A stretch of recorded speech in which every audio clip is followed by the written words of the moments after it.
Okay, it's June the 4th, 2018, and here's my garden.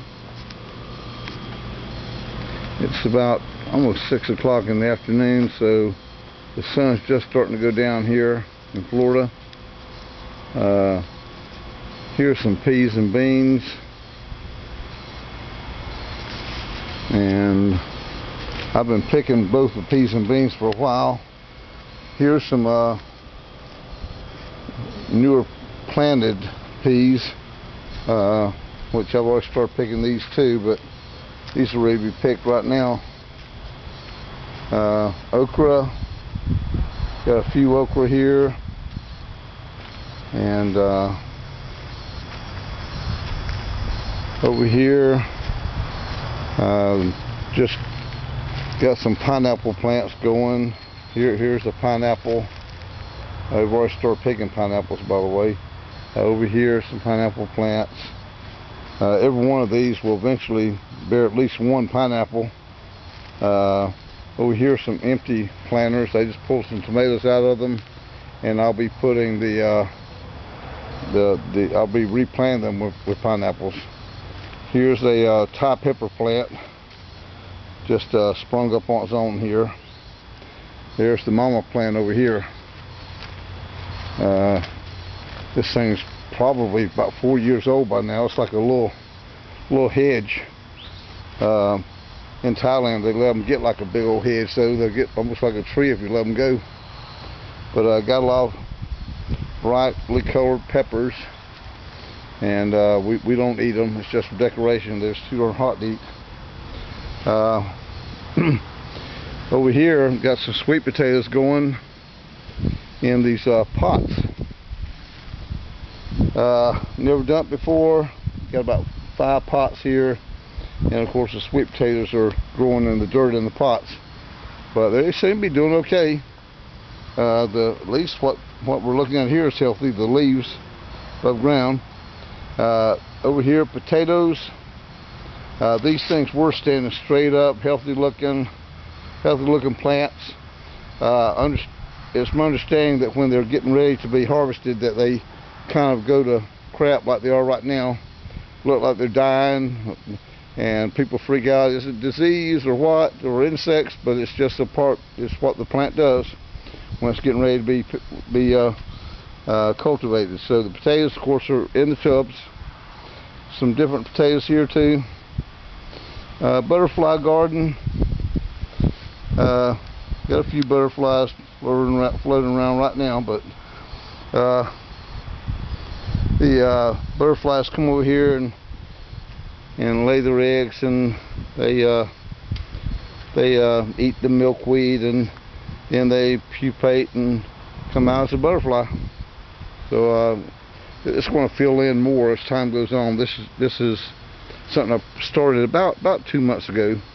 So give them another month or two and it'll be filled in real thick. Peach trees. Got about 4 peach trees here. I got some fruit off of these two bigger ones here. Just somewhere between a golf ball size and a soccer ball size. I got about a couple dozen. I've thinned out the squirrels. They're not a big problem right now. I've got these things supported, and this worked out real well. Supported with this system here. That way they don't get blown over and beat up too bad by the wind. We're coming to hurricane season. These two here are younger plants, and I'm going to be securing them down pretty soon too. Over here, this bed, I do have some corn in, but I've done away with that. Got a few tomato plants. These pepper plants here, these are jalapeno peppers. They've been with me for a couple years now, and I just picked them just the other day. I got a couple dozen, pink lots of poppers. Here's some tomato plants, some older ones from left over from the freeze. They came back. This is watermelon plant. Same thing. I'm growing them in tubs. So at first I was trying to save room because I was trying to grow corn out there too, but I got a couple of watermelons. Hope you see it. There's one, and here's one, and here's one over here, and there are a couple hanging on the vines here. People say, what do you do with those? If they don't make it to the ground, then you can support them. You can put a bucket under them. You can use ladies' pantyhose to support them on the wire. Whatever works.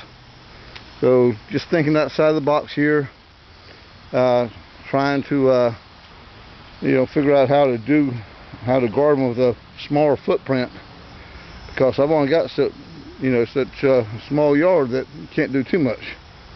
Coming over here, this bed over here, I've got onions. Got onions right here. These have been growing for about 2 months now. There'll probably be another 2 months to develop the onions underneath the ground, the big bulb onions. Another row of onions I planted there, and over there are another row of okra. And I've already got a freezer full of okra, but I think you just can't have too much okra. So there's another row of okra. Got a couple of trees here. This is an orange tree here. There's a orange tree here,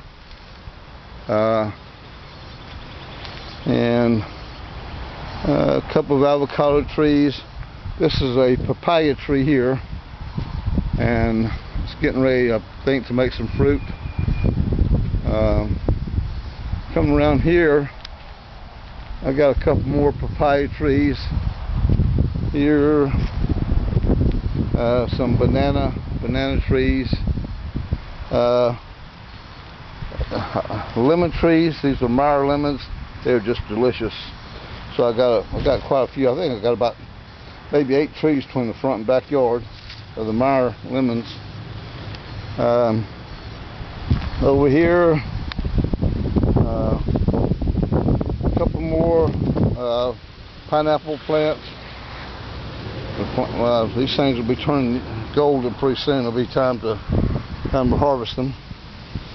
And that's about it for the backyard. We do have this big avocado tree that's been putting out pretty good for us. It's kind of ragged looking, but it's been putting out for us for a couple years now, and we get quite a few avocados off of it. And don't see any reason why it shouldn't give us some this year too. We're seeing some. I don't know if you can see them or not. There's some avocados on it right now, about as big as golf balls. I don't know if you can see them.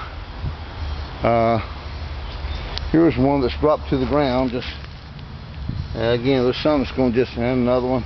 There's some that's just going to get shaken out. But usually these things ripen around August, September, and so that's about it. Kumquat plant. This kind of new kumquat tree. I'm sorry. This kind of new. I had about a couple months now. It'll get big. And plant some new tomatoes.